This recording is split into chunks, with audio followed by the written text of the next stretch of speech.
Attention, cette vidéo a été tournée à 22 heures après une journée harassante de travail. Sauras-tu deviner les effets de la fatigue sur mon visage? PS, si tu fabriques de la vitamine C et que tu souhaites me sponsoriser, envoie un mail à hervé@apprentiperdu.fr. Salut les profanes, mes très chers frères, mes très chères sœurs, et bisous later. D'où vient le mot franc-maçon? Sur l'Olympe des inepties qu'on peut entendre sur la franc-maçonnerie, il y a l'origine du mot franc-maçon.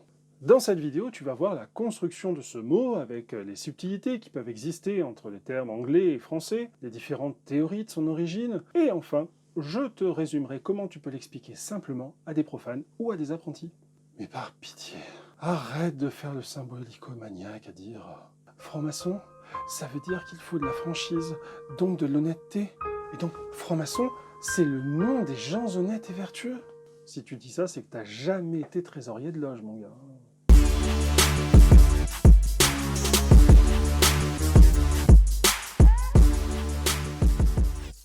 Si tu es nouvelle ou nouveau sur cette chaîne, songe à t'abonner. Tu cliques sur s'abonner et tu cliques aussi sur la petite cloche. Ça te permettra de recevoir une notification systématiquement à chaque fois que je publie une vidéo sur la franc-maçonnerie, tous les dimanches matins à 9 h. Et si tu as laissé tes métaux à la porte du temple, sache que je suis là pour les réceptionner. Tu peux donc rejoindre tous les autres tipeurs sur www.tipeee, avec 3 e, .frenchfreemason.fr. Je tiens d'ailleurs à remercier toutes celles et tous ceux qui me font cadeau de leur obol pour m'encourager à améliorer le contenu de mes vidéos et me soutenir. Déjà, je vais te mettre à l'aise, les Français n'ont rien inventé. Franc-maçon, c'est la traduction de Freemason en 2 mots séparés par un trait d'union. Mais ce mot en anglais apparaît aussi attaché, Freemason, voire avec un espace au milieu, Freemason, ou tronqué, Mason. Comme par exemple chez les Écossais qui avaient Accepted Masons et Gentlemen Masons pour déterminer si le maçon était opératif ou bien spéculatif. Avant qu'on trouve les termes spéculatif et opératif, bien sûr. On va donc faire aujourd'hui un peu d'étymologie et je te promets, ce sera pas chiant. Ceci dit, voici au moins 200 ans que diverses théories sur l'origine du mot franc-maçon existent. 200 ans que les historiens ne sont pas d'accord. Je ne vais donc pas espérer que tout le monde soit d'accord avec moi, avec tout ce que je vais te dire, mais soyons honnêtes, c'est le fruit de mon étude, faudra te débrouiller avec ça. Ou alors t'as qu'à faire mieux et tu cherches. Pour que tu puisses chercher par toi-même, tout d'abord, je vais te donner le lien dans le descriptif de l'Ars Scriptura Coronatorum numéro 68 de 1956, avec un article de Ward à la page 58, et Freemason's Guide and Compendium de Bernard E. Jones, qui là c'est un livre. Comme ça, tu vérifies toi-même ce que je dis en allant rechercher les sources, mais par contre, si tu parles pas anglais, eh ben t'écoutes ce que je vais te dire. Maçon avant franc-maçon. Historiquement parlant, même si maintenant les deux formules sont confondues, le mot attaché Freemasons désigne les francs-maçons opératifs et Free-Masons les maçons spéculatifs. Comme il est marqué par exemple dans le titre des constitutions d'Anderson. Et d'où ça vient cette idée-là? Pour Bernard E. Jones, I c'est pas I c'est un E, la première apparition d'un mot ressemblant à Mason apparaît en France sous la forme de l'ancien français. Mazoun. Problème, il dit pas d'où il sort ça. Si on prend le littré, il nous dit que le mot maçon apparaît pour la première fois dans le roman de Brut de 1155 et désigne un ouvrier qui exécute des travaux de maçonnerie. Problème, c'est que le roman de Brut est écrit en ancien françois, voire plutôt en anglo-normand. Qu'un exemplaire n'est numérisé de 1155 en ligne, hormis des versions ultérieures, bien ultérieures. Autre problème, même les traductions ultérieures, transcriptions, ne montrent jamais cette définition, puisque le mot maçon est bien employé, mais jamais en donnant cette définition. Et je vous avouerai que j'ai pas forcément envie d'aller voir dans le détail les versions du XIVe siècle, vu comment c'est écrit comme un ch... Une autre origine encore plus lointaine pourrait être le mot latin masseria, je ne sais pas si je le prononce correctement, j'ai fait du grec, qui signifie mur en dur en pierre sèche, mur de clôture. Mais en vrai, je vais être honnête avec toi, on s'en moque. On ne saura jamais de toute façon l'origine de ce mot. Retiens juste que le mot mason, comme le disait Jones, est un mot d'origine française qui apparaît dès le XIVe siècle dans le langage anglais. Freemason ? La plus ancienne occurrence du mot Freemason date de 1376 selon Jones, où 2 hommes, Thomas Wreck, John Lesness, sont enregistrés Freemasons dans la City of London. En 1383, John Wycliffe parle de « Men of subtle craft as Freemasons and others ». On note ainsi que le mot est scindé en deux. L'explication advient en 1396 dans la phrase « 24 Masons called Freemasons and 24 Masons called Layers and Setters ». Les Masons regroupaient donc différentes catégories de métiers. Les Freemasons et les Layers and Setters, c'est-à-dire ceux qui posaient les pierres. Jones nous évoque ainsi dans deux textes, l'un de 1593 et l'autre de 1610, qu'il existait les Stone Masons et les Rough Masons. Un peu d'histoire pour se souvenir qu'avant d'arriver sur le chantier, les pierres provenaient des carrières. Ces pierres brutes étaient nommées Rough Stones ou Rough Ashlars, ashlar étant un ancien mot désignant une pierre. Les Rough Masons faisaient la mise en forme grossière et construisaient les murs. Et les Stone Masons faisaient le taillage, la sculpture et l'équarrissage, c'est-à-dire tailler à angle droit. Le ver dans le frit. Je suis très fier de mon jeu de mots. Plusieurs théories cohabitent depuis 300 ans pour expliquer pourquoi ces Masons étaient free. Je vais vous en citer quelques-unes. Étaient-ils libérés de responsabilités et de restrictions ? À l'époque médiévale, il n'y a pas de libre circulation. Les gens étaient en effet contraints de rester à l'endroit où ils naissaient et se mariaient et mouraient, ce qui n'est pas très compatible avec le fait d'aller de chantier en chantier.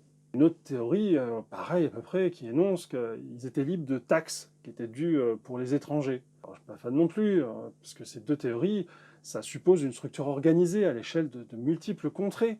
Et quand on connaît un peu le Moyen-Âge, même le haut Moyen-Âge, c'est improbable. Par contre, il est vrai que Hugues Berton et Christelle Imbert, dans Les Enfants de Salomon, très bon livre, avec une préface de mémoire de Jean-Michel Batonnière, il signale qu'en France, en 1268, le prévôt de Paris, Étienne Boileau, dans son livre des métiers, signale dans les ordonnances qu'il relate que les maçons, à la différence des plâtriers, ne devaient pas payer un droit pour entrer dans le métier.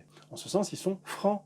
C'est-à-dire ils sont francs de droit, ils n'ont pas de droit à payer. Le problème, c'est que c'est pareil pour les charpentiers et les couvreurs. J'ai jamais entendu parler de francs charpentiers ou francs couvreurs, ou alors j'ai raté un truc. Il y a eu encore tout un tas de théories, plus ou moins farfelues, sur le fait que les constructions étaient généralement missionnées par les ordres ecclésiastiques, et que free signifiait que ces travailleurs n'y étaient pas subordonnés. Depuis quand on n'est pas subordonné à l'Église au Moyen-Âge ? Ou bien qu'ils étaient libres par une bulle papale qui leur permettait de voyager. Bon, le problème, on n'a jamais trouvé cette bulle papale. Un peu compliqué quand même à justifier. Le plus drôle étant quand même que ces Freemasons auraient été la corruption de frères maçons, mal traduit en anglais. Non, non, non.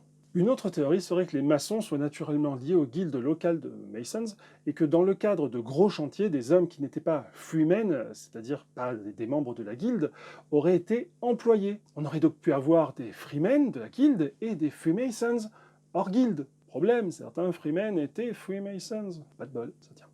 Alors, est-ce qu'ils étaient free parce qu'ils étaient nés libres, hors du servage? C'est aussi quelque chose qu'on pourrait imaginer. Hélas non, toutes les corporations de travailleurs demandaient à cela, en fait, qu'ils ne soient pas justement nés serviles.